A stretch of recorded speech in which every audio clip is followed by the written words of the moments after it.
नमस्कार, सत्यदर्शन न्यूज मध्ये आपले स्वागत आहे। मी पायल शहा। एक नजर टाकूया आजच्या ठळक घडामोडीवर।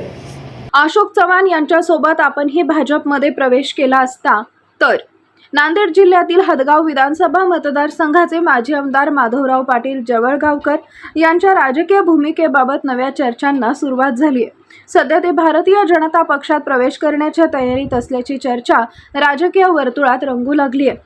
अलीकडेच केलेल्या एका वक्तव्यामुळे जवळगावकर पुन्हा चर्चेत आहेत। सोबत भाजपमध्ये गेलो असतो तर आमदार झालो असतो, जवळगावकरांकडून ही खंत व्यक्त करण्यात आली।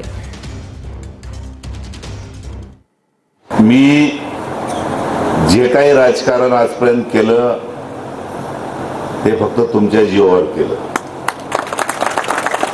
आणि पुढे काही राजकारण करणार आहे तुमच्या जीवावरच करणार आहे। त्याच्या मी कुठं राहायचंय माझ्या हातात नाही, मी कुठं राहायचं हे तुमच्या हातात आहे।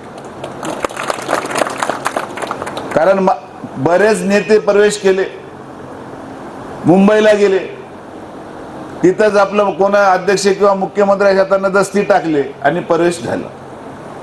मला म्हणायचं, ज्या जनतेने तुम्हाला 25 वर्ष आशीर्वाद दिले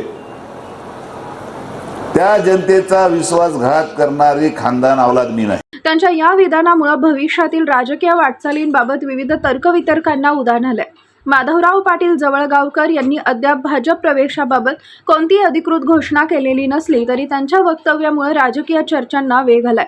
नांदेड जिल्ह्यातील राजकीय समीकरणांवरही या घडामोडीचा परिणाम होऊ शकतो अशी चर्चा सुरू आहे। दरम्यान त्यांच्या पुढील राजकीय निर्णयाबाबत समर्थक आणि कार्यकर्त्यांमध्ये उत्सुकता निर्माण झाली असून येत्या काळात ते कोणती भूमिका घेतात याकडे सर्वांचं लक्ष लागलंय।